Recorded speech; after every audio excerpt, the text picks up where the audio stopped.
Bom dia, pessoal. Mais uma sentença saiu na causa Samarco.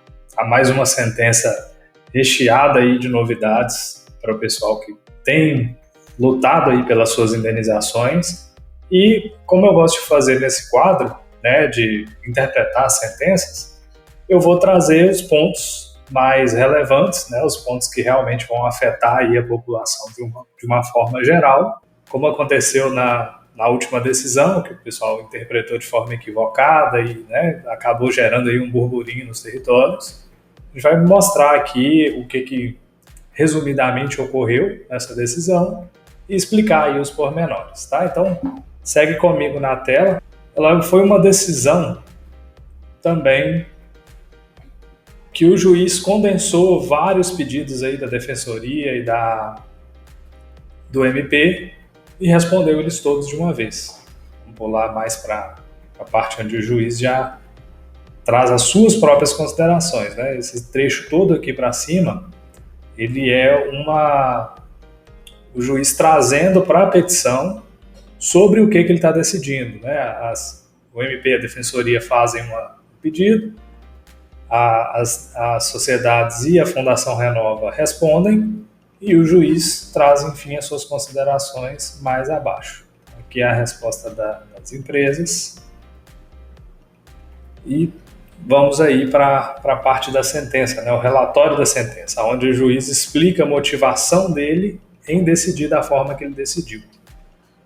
Então, sobre a respeito aí do PIN e dos lucros cessantes, o juiz traz que essa questão que foi levantada pela Fundação sobre a validade ou não da deliberação 58, ela já foi resolvida de forma definitiva, o agravo foi julgado, e já define que o pleito aí do MP e da Defensoria deve ser acolhido para que o PIN seja implementado integralmente na área abrangida aí pela deliberação 58. Para contextualizar, para vocês entenderem um pouco, a Fundação ela questionou a validade da deliberação 58 de forma judicial e cessou o PIN nessas localidades aí que a deliberação 58 traz como novas áreas. E aí o pedido é que seja imediatamente reintegrado o PIN a essas áreas, e foi aí prontamente atendida pelo juízo. Mais um pouco abaixo, o juiz ele começa a trazer algumas explicações do que se refere a essa quitação que foi feita pelo Novel, que foi feita pelo próprio PIN integral, ou seja, aquela expressão trazida pelo CIF, quitação parcial, quitação integral, na verdade, ela não é a melhor expressão a ser usada. Toda quitação ela é integral, ela é plena, dentro daquele limite de tempo que ela estipula. O caso do Novel seriam aqueles 71 meses, de 2015 até outubro de 2021. As decisões, tanto em primeiro grau quanto em segundo, ela afasta os danos futuros dessa quitação, ou seja, o que acontece após essa indenização, ela foi afastada, ou seja, o dano que continua ocorrendo, o dano que possa ser descoberto no futuro, tudo isso está afastado da quitação que foi dada aí, tanto no PIN quanto no Novel. Os acordos efetivados no âmbito do Novel e do PIN abrangem, evidentemente, os prejuízos diretamente decorrentes do rompimento. Já os lucros cessantes, eles dizem a respeito daquilo que se deixou de ganhar. A questão temporal ganha destaque no caso dos lucros cessantes, porque os efeitos causados pelo rompimento são, na verdade, permanentes. Eles persistem enquanto não houver a devida reparação e reestabelecimento das condições ambientais e socioeconômicas. Ou seja, quando se trata de lucro cessante, neste processo, neste rompimento da barragem, enquanto as condições não voltarem ao normal, o dano ele segue acontecendo. Então, em hipótese alguma, o Novel poderia dar a quitação do que possa vir a acontecer. Ele tem o seu limite temporal dentro daqueles 71 meses. O que ocorre dali para frente deve sim ser pedido e deve sim ser indenizado. Então é isso que o juiz fundamenta na decisão dele quando ele determina que mesmo quem recebeu o novel passe a receber sim os lucros cessantes após esse outubro de 2021. Todo esse pedido formulado pelo MP e pela Defensoria tem relação a isso, né? As pessoas, e aqui ele fala especificamente da pesca, isso é um ponto que a gente vai tratar um pouco mais à frente, esse exercício da pesca após outubro de 2021, ele continua restrito, né? Os pescadores eles não podem voltar a pescar. A situação não foi resolvida, digamos assim. Então, o dano ele continua ocorrendo. Ele não cessou após outubro de 2021. Então, a fundação tem, né, e as empresas, consequentemente, têm a obrigação de indenizar esse período pós, enquanto a situação socioeconômica e ambiental não voltar ao normal. Para aqueles que optaram pelo novel, a quitação dada aos lucros cessantes é total e absoluta até outubro de 2021, como a gente já disse. Contudo, a partir dessa data, a quitação não gera mais efeitos. Como a situação de dano persiste, é plenamente possível e juridicamente exigível o pagamento de lucros cessantes para o período após 2021 até a presente. E, a partir do momento que as consequências do dano persistem, pois trata de situação permanente, a quitação não produz mais efeitos. Trata de uma nova situação jurídica autônoma e demanda uma nova quitação. Isso tudo, gente, que está trazendo aqui é o juiz explicando o que ele entende sobre a quitação, que é a justificativa embasando a decisão dele. Então, as sociedades aí, quando ele fala sociedades, ele quer dizer a Samarco, Vale e BHP. Elas precisam entender que, quanto o dano não for reparado, continuarão a arcar com as suas consequências, seja por meio de ações no âmbito do TETAC, seja por meio de ações autônomas.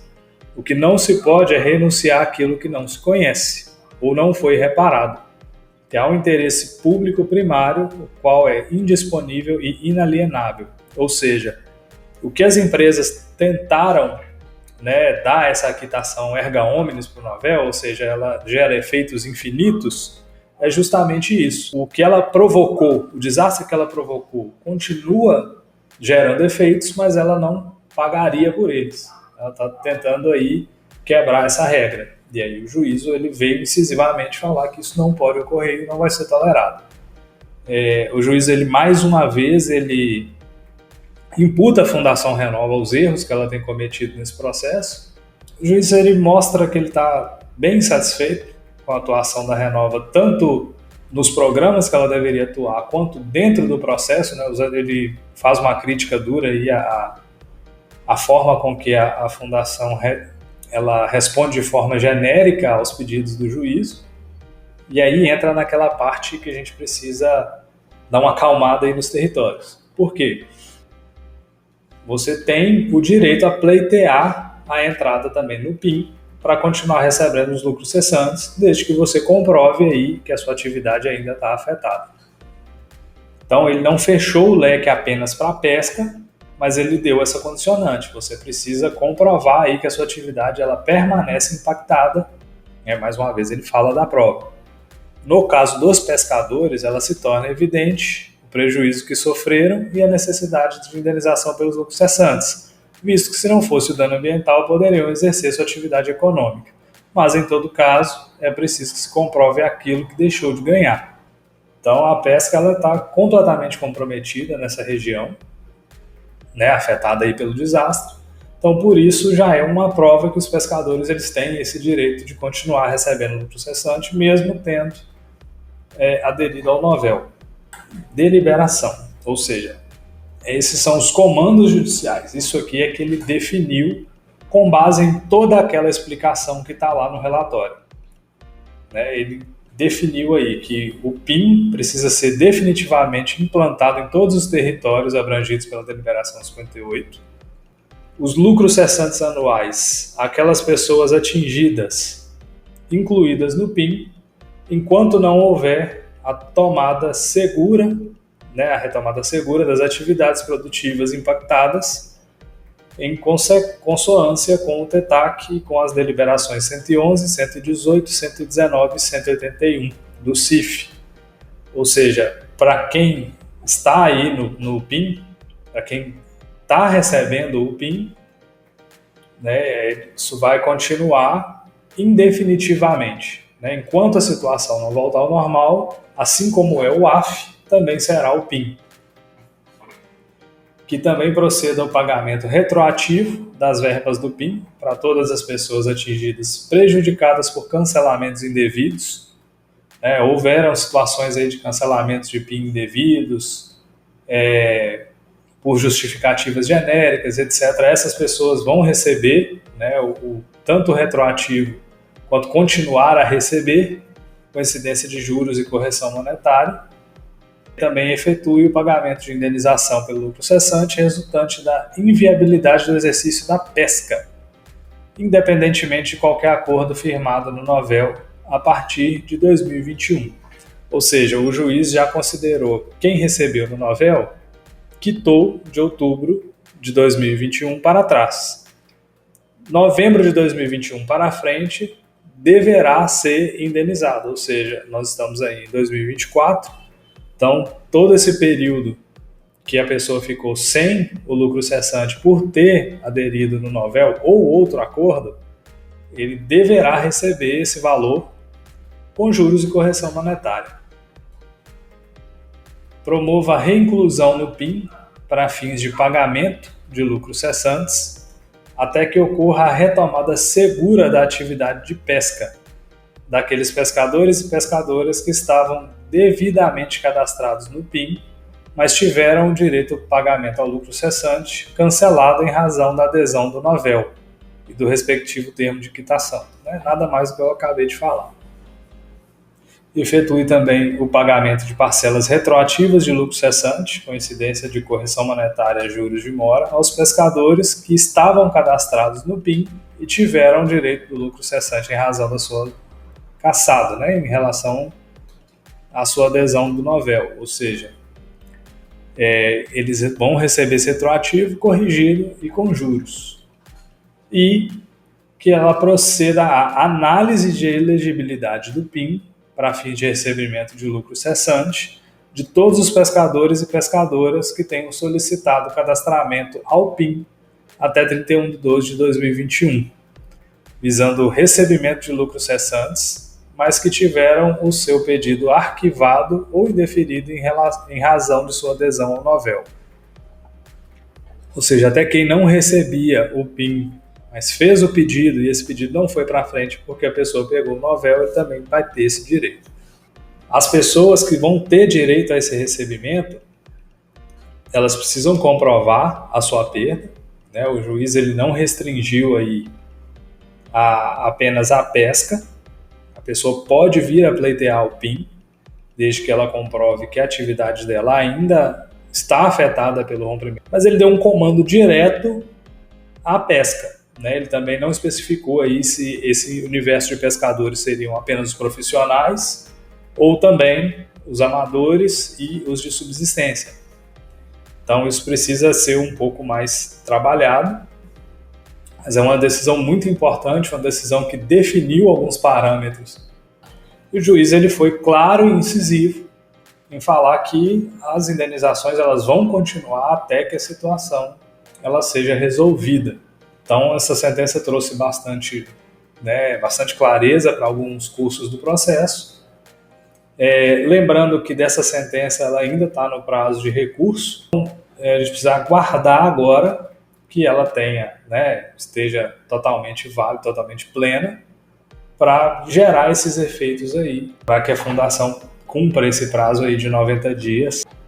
Então eu espero ter sanado aí as suas dúvidas. Qualquer outra pergunta deixa nos comentários, esse canal aqui é nosso e eu vou estar respondendo aí vocês. Valeu, pessoal!